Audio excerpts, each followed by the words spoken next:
SBN मराठीच्या रणसंग्राम निवडणुकीच्या या विशेष कार्यक्रमामध्ये आपलं सर्वांचं स्वागत आहे। आज आपण आलेलो आहे ईश्वरपूर नगर परिषद या ठिकाणी। आज आपण प्रभाग क्रमांक 11 या ठिकाणी आलेलो आहे। या ठिकाणचे नेमकं विकास कामं काय काय झालेली आहेत, काय काय झालेली नाही आहेत हे आपण उमेदवार आणि नागरिकांच्याकडून जाणून घेणार आहोत। आपल्यासमोर आता उभारलेले उमेदवार आहेत, या प्रभागातील नागरिक आहेत, त्यांच्याकडून इथल्या समस्या नेमक्या काय आहेत काय नाही हे ते आपण जाणून घेणार आहोत। हॅलो, नमस्ते। मी मनीषा कुरळपकर, प्रभाग क्रमांक 11 मधील उमेदवार आहे। माननीय जयंतराव पाटील साहेब यांच्याकडून शरदचंद्र पवार या पक्षातून मी उमेदवारी स्वीकारलेली आहे। तर या प्रभागात आमच्या सर्वात मोठी समस्या रस्ता। तर हा रस्ता विनायक नगरपासून बुजुगडे मळ्यापर्यंत म्हणजे खूप अवस्था बेकार झाली की पायानं चालता येत नाही, इतकी अवस्था वाईट आहे। आणि सगळ्यात महत्त्वाचा दुसरा प्रश्न गंभीर आहे ती पाणी अजिबात आम्हाला येत नाही। आत्तासुद्धा आम्ही टँकरनं पाणी आणतोय आणि जे पाणी एक 10-15 मिनटं सोडतात ते पाणी पण कमी प्रेशर असल्यामुळं आणि चढ असल्यामुळं रस्त्याला तिथंपर्यंत पाणी येईपर्यंत पाणी ते गेलेलं असते। 15 ते 20 मिनटात पाणी किती भरणार आम्ही, हा सगळ्यात महत्त्वाचा आणि मोठा प्रश्न आहे। गेले 30 वर्ष झाली जयंत पाटलांची सत्ता होती। जयंत पाटलांनी अनेक मंत्रिपदं भूषवलेली आहेत, त्यामुळे विकासाचा डोंगर इथं उभा केला असं मानलं जात होतं।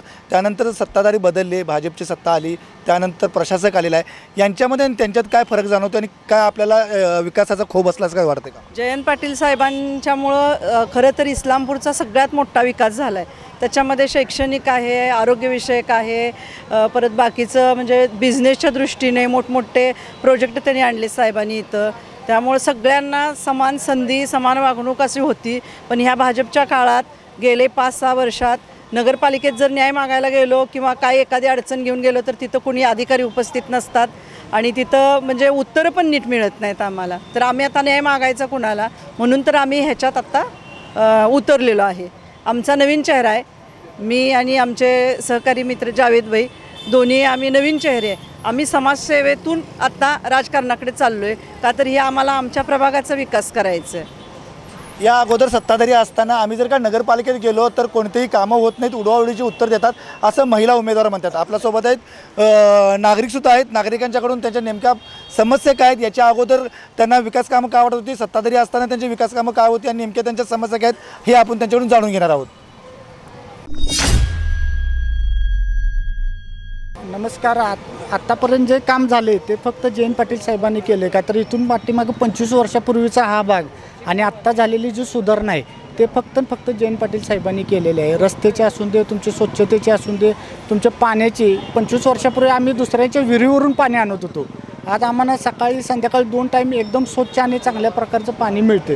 हे सगळं जयंत पाटील साहेबांच्या कामातून झालेलं आहे आणि त्यांचं खरोखरच काम चांगलं आहे। येत नाही ना पाणी। जयंत पाटील यांच्यामुळं चांगले विकास कामं झालेले असं यांचं म्हणणं आहे। आपल्यासोबत आहेत उमेदवार आहेत, आत्ता उभारलेले आहेत, शरद पवार गटाचे आहेत। त्यांच्याकडून जाणून घ्या की याच्या अगोदर सत्ताधाऱ्यांनी काय विकास कामं केलेली आहेत, आता यांनी असताना यांनी जर का निवडून आले तर यांनी काय विकास कामं करणार हे आपण त्यांच्याकडे जाणून घेणार आहोत।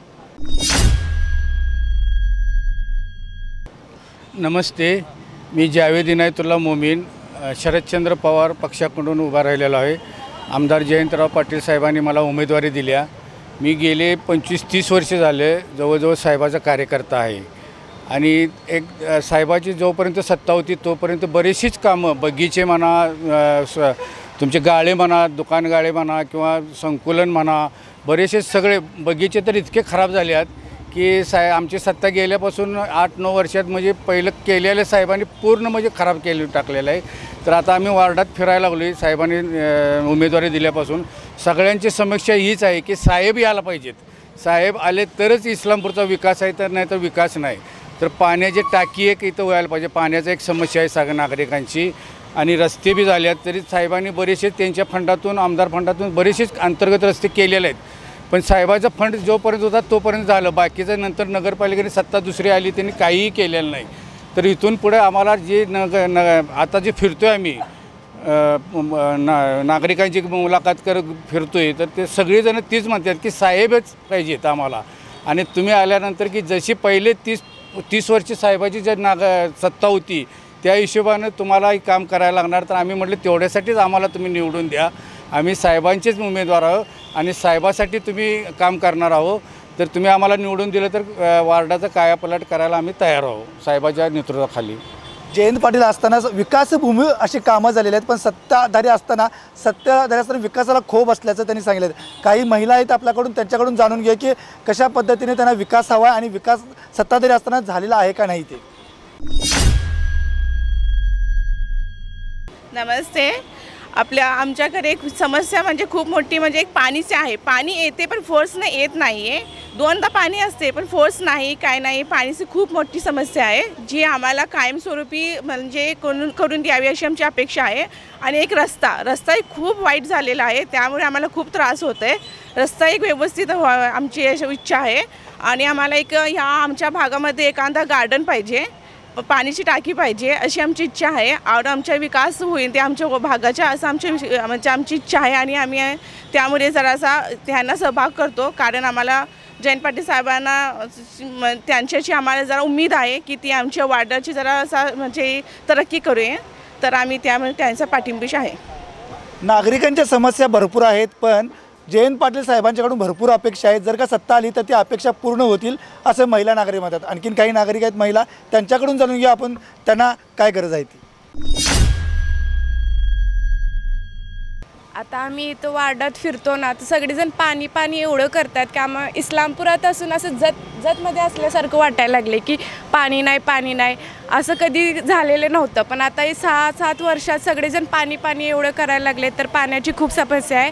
आणि आता साहेबाच्या फंडातून हे कॉन्ट्रॅक्टचे रस्ते झालेले आहेत, पण रस्ते सगळेजण सकाळी फिरायला जातात, ते जरा असं स्पीड ब्रेकर वगैरे असायला पाहिजे. सकाळी नागरिक फिरायला जातात, ॲक्सिडेंटचं प्रमाण खूप वाढलेलं आहे. पेठ सांगली रस्त्यावर पण ॲक्सिडेंटचं प्रमाण खूप वाढलेलं आहे. ते न्यूजसारखी ऐकून नको वाटायला लागले. तर त्याच्यासाठी जरा स्पीड ब्रेकरचं वगैरेचं काहीतरी करायला हवं, असं जरा त्याच्यावर लक्ष द्या अशी आमची इच्छा आहे. तुम्ही एक महिला आहे, महिलांच्यासाठी काय करायला हवं असं तुम्हाला वाटतं. ज्यावेळेस साहेब सत्तेत होते ना, त्यावेळेस महिलांच्या आमच्या भरपूर म्हणजे सुधारणा झालेली आहे. त्यांनी आमच्या शिक्षणासाठी, आमच्या व्यवसायासाठी खूप मदत केलेली आहे. आता ही सत्ता ज्यावेळी बदलली आणि आता ही 5-6 वर्षे सगळे आमचे आम्हाला काही व्यवस्थित सुविधा मिळत नाही आहे, काही म्हणजे जबाबदारी आमचं व्यवस्थित पूर्ण होत नाही आहे. तर आमची ती आहे की आमच्या शिक्षणाकडे, आमचे व्यवसाय करे की महिला व्यवसाय करून दे, म्हणजे त्यासाठी त्यासाठी आम्हाला जरासा म्हणजे गायडन्स करावा असं आमची इच्छा आहे. महिलांसाठी उपाययोजना कराव्यात ही यांची इच्छा आहे. जयंत पाटील साहेबांची सत्ता आली तर हे निश्चितच होईल असं त्यांना वाटतं. आणखीन काही नागरिक आपल्यासोबत आहेत, त्यांच्याकडून जाणून घ्या की त्यांच्या नेमक्या समस्या काय आहेत ते. नमस्ते. इस्लामाबाद रस्त्याची सुविधा नाही, पाणी नाही. पाणी येतं आहे 2 टाईम येतं आहे, पण ते पण प्रेशरनं नाही येत पाणी. 2 टाईम सुटून काय उपयोग आहे, प्रेशरच नाही आहे पाण्याला. 15 मिनटं पाणी राहतं आणि जातं आहे. तर दुसरी एक समस्या आहे शास्त्रीकर, सगळ्यात महत्त्वाचा. शास्त्रीकर हा रद्द झाला पाहिजे काही करून. पण त्यांनी म्हटलेलं होतं आता शासकीय कर वाढवलेला होता आणि परत काहीतरी 50% कमी केला असं समजते. नाही कमी केलेला, भरा म्हणून सांगतात. तर हा शास्त्रीय कर प्रथम रद्द व्हावा. अगोदरची जी सत्ता होती जयंत पाटलाच्या वेळी असताना, त्यानंतर सत्ता बदलली, पण त्या सत्तेमध्ये आणि या सत्तेमध्ये आपल्याला काय फरक जाणवतो. फरक 9 वर्षात पूर्ण मागं गेलं. 10 वर्ष इस्लामपूर मागं गेलेलं आहे. तर परत साहेबांना निवडून द्यावं इच्छा आहे आणि परत पहिल्यासारखं बाबा सोयीसुविधा होतील साहेबांची सत्ता आली तर. नागरिक म्हणतात की 9 वर्ष जी काय त्यांची सत्ता होती सत्ताधाऱ्यांची, ती पूर्ण आतापर्यंत मागे गेलेली आहे. परत एकदा जयंत पाटलांची सत्ता आली तर विकास चांगला होईल असं म्हणतात. काही आता महिला पण आहेत, महिलांच्याकडून जाणून घ्या की त्यांच्या समस्या काय आहेत त्या. दुसरी अडचण म्हणजे माझी भाऊजे मनीषा कुळपकर ही उभारलेली आणि जावेद भाई वार्ड नंबर 11मध्ये. आम्ही ज्यावेळी प्रचाराला जातो मतदान करायला, तर लोक गेटमधून आम्हाला सांगतात की आमच्याकडे पाणी नाही, आम्ही मतदान करणार नाही. इतकी पाण्याची अवस्था बिकट आहे, रस्त्याची अवस्था वेळ आहे, मुलांना खेळायला जागा नाही. आमचा भाग तर पूर्ण बाजूला पडलेला आहे, त्यामुळे रस्ता व्यवस्थित नाही. महागाईचा तर आहे, तुम्ही बघताय महागाई सुद्धा जास्त आहे. त्यामुळे GST नुसती कमी झाली, पण महागाई काय कमी झालेली नाही. GST कमी झालेली आहे, पण महागाई प्रचंड वाढलेली आहे. आणि सर्वात महत्त्वाचं म्हणजे पाण्याचा प्रश्न आहे. पाण्याचा प्रश्न लवकरात लवकर सुटावा असं या महिला नागरिकांचं म्हणणं. आणखीन काही महिला आपण त्यांच्याकडून जाणून घेऊयात. कारण आम्हाला पाण्याचा प्रश्न आहे, ते पाण्याचा प्रश्न सोडला पाहिजे. रस्त्याची अवस्था एवढी बेकार आहे, रिक्षावालासुद्धा आत यायला धाडस करत नाही. त्यामुळे आम्हाला रस्त्याला जायला प्रॉब्लेम आहे. पाणी रस्ता पहिला ते केला पाहिजे. मुलांना लहान मुलांना गार्डन नाही आहे, लोकांना बसायला बाकडी नाही आहेत, ही एवढी व्यवस्था केली पाहिजे साहेबांनी आमच्यासाठी. आपण पाहिलं असेल तर कशा पद्धतीनं महिलांच्या अडचणी आहेत. रस्ता नाही आहे, पाणी नाही आहे, रिक्षावालासुद्धा रिक्षा आज घेऊन त्यांच्या घरापर्यंत येऊ शकत नाही, रस्ते नाही आहेत. त्यामुळे या समस्या लवकरात लवकर सुटाव्या असं त्यांचं म्हणणं आहे. आता आपल्यासोबत नागरिकसुद्धा आहेत, नागरिकांकडून त्यांच्या समस्या काय ते आपण जाणून घेऊया. आपल्याला काय वाटतं? आपल्याला नगरपालिकेत आहे ती प्रशासन चांगलं आहे, भाजपचं सरकार चांगलं आहे. कशा पद्धतीने म्हणतात आपण? म्हणजे सुखसोयीच्या दृष्टिकोनात चांगलं आहे. आणि याच्या अगोदरचा विकास झाला आणि आत्ताच्या विकासाबद्दल काय वाटतं? आत्ताचा विकास चांगला झाला आहे, चांगला आहे. निष्कांत दादाचा प्रकार चांगला आहे. पाहिलात आपण आणखीन काही महिला आहेत, त्यांच्याकडून आपण त्यांच्या प्रतिक्रिया जाणून घेऊया. नमस्कार. बाकी काही नाही, रस्त्याचाच खूप मोठा प्रॉब्लेम आहे.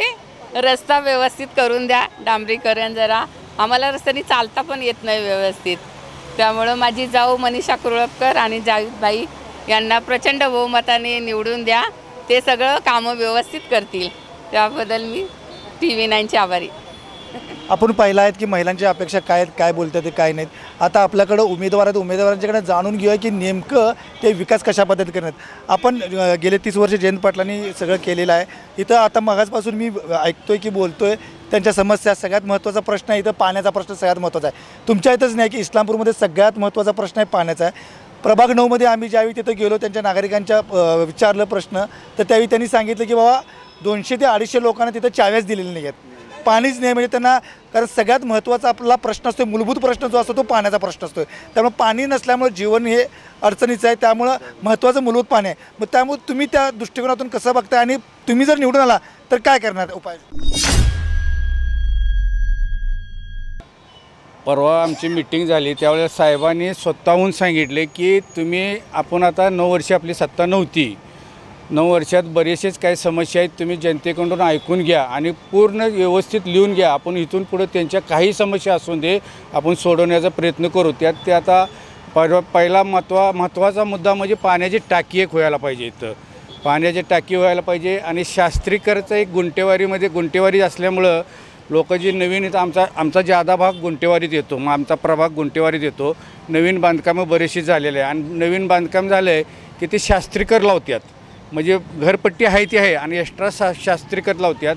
तर ते शास्त्रीकर साहेबांनी आश्वासन बी परवा दिलेलं आहे की पहिल्यांदा आमची सत्ता आली की शास्त्रीकर आम्ही पहिल्या मिटिंगमध्ये आम्ही म्हणजे रद्द करू.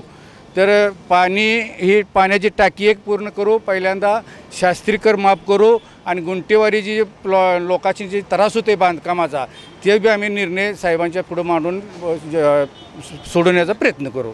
आपल्यासोबत नागरिक आहेत, नागरिकांच्याकडून त्यांच्या समस्या जाणून घेऊया.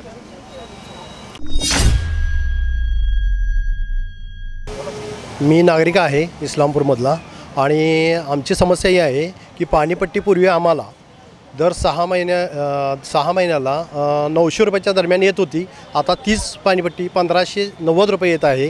त्यामुळे आम्ही नाराज आहे. आणि दुसरी गोष्ट की गुंठेवारी उठवली पाहिजे आणि गुंठेवारी न उठवल्यामुळं शास्त्रीकर बसायला लागला आहे. त्यामुळे आम्हाला बरीच अडचणी यायला लागल्या, बांधकाम करताही न झालेलं आहे आणि आमचे बरेच घर पण बांधायचे राहिलेले आहेत, दुकान गाडी बांधायचे राहिलेले आहेत. त्यामुळे आता आम्ही भाड्याच्या घरात राहत आहोत आणि आम्ही भाडं भरत आहोत. कारण नगरपालिकेचे नियम आणि अटी एवढ्या आहेत की तेवढी कागदपत्रं आम्ही पूर्तता करून कंटाळलेलो आहे. त्यामुळं आम्हाला बऱ्यापैकी नगरपालिकेने सहकार्य केलं पाहिजे. सहकार्य काय होत नाही, त्यामुळे आम्ही थोडं त्रस्त आहे. आणि घरपट्टीसुद्धा आमची दुप्पट वाढलेली आहे. पूर्वी आम्हाला 1600-1500 रुपये येत होती, आता 3000-3500-3600 रुपयाच्या दरम्यान येत आहे. त्यामुळे तीसुद्धा आमच्यात नाराजगी व्यक्त आहे.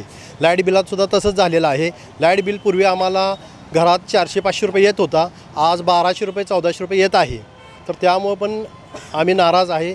प्लस त्यांनी डिजिटल मीटर बसवलेला आहे, त्यामुळं तर आता 3200 रुपये यायला लागलेला आहे लाईट बिल. तर त्यामुळं आम्ही पूर्णपणे नाराज आहे. तर आम्हाला पूर्वी जी आमची इथं जी सत्ता होती जयंत पाटील साहेबांची, त्यावेळेला आम्ही 500 रुपये लाईट बिल भरत होतो. आज आम्ही 3200 रुपये लाईट बिल भरायला लागलो आहे घरचं. तर हे त्यामुळं आमचं पूर्णपणे म्हणजे ह्या गोष्टीला आम्ही नाराजच आहे आणि आम्हाला पूर्वीचं जे आहे तीच पाहिजे. कर आकारणीमुळे नागरिक हैराण झालेला आपल्याला पाहायला मिळतं. कसा पोट तिडकीने त्यांनी कर ज्या पद्धतीने वाढला, शास्ती कर असेल, पाण्याचा कर असेल, लाईट बिलचा कर असेल, हे त्यांनी सांगितलेलं आहे. आता महिला भगिनी आहेत, आपण त्यांच्याकडून जाणून घेऊ की त्यांच्या नेमक्या समस्या काय आहेत ते. हॅलो, नमस्ते. वार्ड क्रमांक 11 मध्ये इथून खोत मॅडम म्हणून मी बोलत आहे. किंवा आमच्या समस्या काय आहेत, रस्ते, पाणी नाही आहेत व्यवस्थित, किंवा नगरपालिका तिथंपर्यंत येत नाही ना. काही गोष्टी चुकीच्या आहेत, त्या होत नाहीत, व्यवस्थित झाल्या पाहिजेत.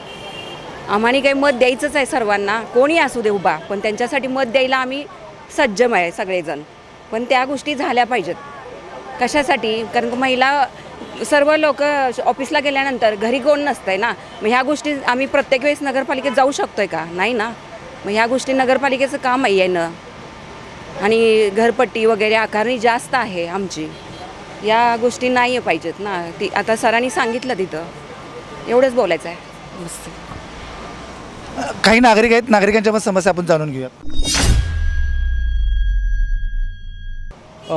सर्वप्रथम या ठिकाणी इस्लामपूरच्या म्हणजे अगदी ईश्वरपूरमध्ये ही जी रणधुमाळी निवडणुकीची चालू आहे, या रणधुमाळी निवडणुकीमध्ये नामदार जयंतराव पाटील साहेब अगदी ह्या मतदारसंघाचे आमदार आहेत आणि त्यांच्या माध्यमातून अनेक विकास कामं या ठिकाणी पूर्वी ज्या पद्धतीनं झालेले आहेत त्याच पद्धतीनं इथून पुढच्या काळामध्ये सुद्धा करतायत. आता या ठिकाणी मला तर असं नक्की सांगायचं आहे की या ठिकाणी लोकशाहीर अण्णाभाऊ साठे यांच्या पुतळ्याचं काम अगदी त्यांनी राजाराम बापू बँकेच्या माध्यमातून ते मार्गी लावलं गेलं. आणि या ठिकाणी होळकर अहिल्याबाई होळकर यांच्या स्मारकाचाही प्रश्न या ठिकाणी नामदार जयंतराव पाटील साहेबांच्या माध्यमातून अगदी तोही मार्ग लागतोय. आणि असंच मला एका आणखी ठिकाणी या सांगायचं आहे की अगदी इस्लामपूर नगरपालिकेच्या ज्या काही अटी ज्या आहेत, जाचक अटी, त्या जाचक अटी कमी करून लोकांना, ग्राहकांना अगदी दिलासा मिळाला पाहिजे अशा पद्धतीचे नियम या ठिकाणी झाले पाहिजेत. दुसरी गोष्ट, गुंठेवारीचे जे काही व्यवहार आहेत, इस्लामपुरामधले जे काही गुंठेवारीचे व्यवहार आहेत ते रद्द करून अगदी जे गुंठेवारी पूर्ण अगदी खुल्या प्रमाणात झाली पाहिजे अशा पद्धतीची अनेक इथे या ठिकाणी विकास कामं होणे काळाची गरज आहे. या ठिकाणी इस्लामपूर शहरामध्ये आणखी एखादा स्मॉल वगैरे मोठ्या येणं फार काळाची गरज आहे. आणि किमान असा ज्या वेळेला इथं स्मार्ट बाजार ज्या वेळेला येईल, मोठा एखादा स्मॉल या ठिकाणी येईल, त्यावेळेला आणखी एकदा इस्लामपूर शहराची रचना आणखी इतिहासामध्ये भरभरून दिसेल असं मला नक्कीच या ठिकाणी सांगावं वाटतं. प्रभाग क्रमांक 11मध्ये जर एखादा व्यक्ती मयत झाला तर त्यासाठी त्याची विल्हेवाट लावण्यासाठी 2 ते 3 किलोमीटर जावं लागतं. जवळपास इथं कापूसखेड नाक्यावर जायला लागतं. त्याचबरोबर लहान मुलांना इथं खेळायची सुविधा नाही, ग्राउंडची सुविधा नाही, बागेची सुविधा नाही. त्या मुलांच्यावर अत्याचार होते, लहान मुलांच्यावर. आणि ते एखादं कोण अचानक मयत झालं तर 2 किलोमीटर त्याची विल्हेवाट लावायला लागते. त्यासाठी ह्या प्रभागात त्याची सुविधाच नाही. त्याचबरोबर रस्त्याचं कुठलंही इथं या 5 वर्षात 6 वर्षात झालेलं नाही. हा तो मागचा पाठीमागचा रस्ता जो आहे तो पूर्ण कच्चा आहे. त्याचबरोबर ती जनपाटलांच्या माध्यमातून जर हे रस्तं झालं तर आमच्या नागरिकांना बरंच वाटेल असं आम्हाला असं वाटतं. आपण पाहिलात हा प्रभाग क्रमांक 11 होता. या आग्रातल्या नागरिकांच्या समस्या जाणून घेतल्यात, उमेदवारांच्या समस्या जाणून घेतल्यात, उमेदवारांचं व्हिजनसुद्धा जाणून घेतलेलं आहे. अगोदरच्या सत्ताधाऱ्यांनी मंडळींनी काय केलेलं आहे आणि यानंतर महत्त्वाचं म्हणजे हे उमेदवार निवडून आल्यावर काय करणार हे पण सांगितलं आहे. सगळ्यात महत्त्वाचा प्रभाग क्रमांक 11मधील विषय असेल तो पाण्याचा विषय आहे आणि रस्त्याचा विषय आहे. हा मार्गी लागल्यावरच इथली जनता सुप्त राहणार आहे. त्यामुळे महत्त्वाचं म्हणजे 2 तारखेला मतदान आहे, 3 तारखेला मतमोजणी आहे. नेमकं नागरिक कुणाला कौल देईल हे येत्या 3 तारखेलाच आपल्याला कळणार आहे. या ठिकाणी आत्ता आपण इथंच थांबतोय. आता परत आपण पुढच्या प्रवाहात जाणार आहोत. तोपर्यंत नमस्कार.